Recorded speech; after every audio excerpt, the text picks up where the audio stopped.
Shalom dan salam sejahtera untuk kita semua. Perkenalkan, nama saya Hilda Tiana Dohdila dengan NPM 2161201026, kelas 5B Manajemen. Di sini saya akan membawakan materi tentang sistem informasi operasional. Manajemen produksi dan operasi merupakan manajemen dari suatu sistem informasi yang mengkonversikan masukan atau input menjadi keluaran atau output berupa barang dan jasa. Adapun manfaat sistem operasi atau manufaktur. Yang pertama, hasil produksi perusahaan lebih cepat dan tepat waktu. Yang kedua, komponen data dalam sistem informasi manufaktur dapat menunjang proses pengolahan menjadi informasi yang berguna untuk persediaan, departemen produksi, dan juga departemen kualitas. Yang ketiga, arsip lebih terstruktur karena menggunakan database. Dan yang keempat, dengan menggunakan sistem informasi manufaktur yang berupa fisik hasil produksi akan semakin cepat, tepat, dan berkurangnya jumlah sisa bahan yang tidak terpakai. Sistem produksi mempunyai unsur-unsur yaitu masukan, pentransferan, dan keluaran. Sedangkan produksi dan operasi merupakan suatu sistem untuk menyediakan barang-barang dan jasa-jasa yang dibutuhkan dan akan dikombinasi oleh anggota masyarakat. Adapun manfaat sistem operasi atau manufaktur. Yang pertama, hasil produksi perusahaan lebih cepat dan tepat waktu.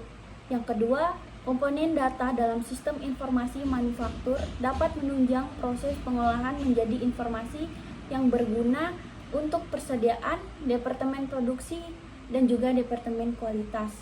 Yang ketiga, arsip lebih terstruktur karena menggunakan database. Dan yang keempat, dengan menggunakan sistem informasi manufaktur yang berupa fisik hasil produksi akan semakin cepat, tepat, dan berkurangnya jumlah sisa bahan yang tidak terpakai. Selanjutnya kita masuk pada model sistem informasi produksi. Yang pertama ada sumber internal, yaitu sistem informasi akuntansi dan subsistem industrial engineering. Subsistem industrial engineering merupakan suatu analisis khusus yang mempelajari operasi manufaktur dan membuat saran-saran perbaikan industri, terdiri dari kumpulan data khusus dari dalam perusahaan yang menetapkan berapa lama waktu yang dibutuhkan untuk suatu produksi. Lalu ada sumber eksternal yaitu subsistem intelijen manufaktur. Subsistem informasi manufaktur berfungsi agar manajemen manufaktur tetap mengetahui perkembangan terakhir mengenai sumber-sumber pekerja material dan mesin. Adapun sumber dalam sistem intelijen manufaktur adalah yang pertama, informasi pekerja, yang kedua, sistem formal, dan yang ketiga, sistem informal. Kegiatan-kegiatan yang terjadi di dalam intelijen manufaktur, yang pertama ada pengumpulan atau pendokumentasian data dari lingkungan, yang kedua ada pengujian data, yang ketiga ada pemeliharaan data untuk menjamin akurasi dari kemuktahiran data, yang keempat keamanan data untuk menghindari kerusakan serta penyalahgunaan data, yang kelima ada pengambilan data bisa dalam bentuk laporan untuk memudahkan pengolahan atau tempat penyimpanan data. Lalu di sini ada database. Database adalah suatu kumpulan data komputer yang terintegrasi, diatur dan disimpan menurut cara tertentu sehingga mudah dalam hal pengambilan kembali. Beberapa data dalam database adalah unik bagi fungsi produksi, tetapi banyak yang berbagi dengan area fungsional lain. Lalu setelah database, masuk pada subsistem produksi. Subsistem produksi adalah segala hal yang bersangkutan dengan proses yang terjadi di setiap divisi kerja ataupun departemen yang mengukur produksi dalam hal tertentu. Menelusuri kerja dari suatu langkah ke langkah berikutnya. Lalu di sini ada subsistem persediaan. Tingkat persediaan perusahaan sangat penting karena menggambarkan investasi yang besar. Tingkat persediaan suatu barang dipengaruhi oleh jumlah unit yang dipesan dari pemasok setiap kalinya. Dan tingkat persediaan rata-rata dapat diperkirakan dari separuh kuantitas pesanan ditambah safety stock.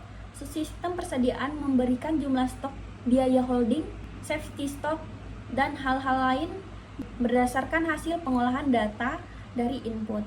Lalu subsistem kualitas adalah suatu hal yang berhubungan dengan kualitas, baik waktu, biaya, performa kerja, maupun pemilihan supplier. Fungsi dari subsistem kualitas adalah mengukur kualitas material saat material diubah. Banyak hal lain yang bukan unsur mutlak kualitas namun perlu masuk dalam unsur kualitas seperti proses, perawatan, dan spesifikasi, baik produk jadi maupun material. Lalu yang terakhir ada subsistem biaya. Komponen biaya termasuk dalam suatu sistem yang ada. Tujuan perusahaan manufaktur secara umum adalah mencapai keuntungan dari hasil penjualan produknya. Oleh karena itu, semua sistem informasi tidak akan pernah terlepas dari unsur biaya, yaitu fungsi untuk mengukur biaya yang terjadi selama proses produksi terjadi. Unsur-unsur pengendalian biaya ada dua, yaitu standar kerja yang baik dan sistem untuk melancarkan rincian kegiatan saat terjadinya produksi yang akurat. Subsistem biaya dibagi menjadi dua, yaitu biaya pemeliharaan, di mana biaya pemeliharaan ini atau biaya penyimpanan biasanya dinyatakan sebagai presentasi biaya tahunan dari barang. Dan biaya tersebut mencakup faktor-faktor seperti kerusakan, pencurian, keusangan, pajak, dan asuransi.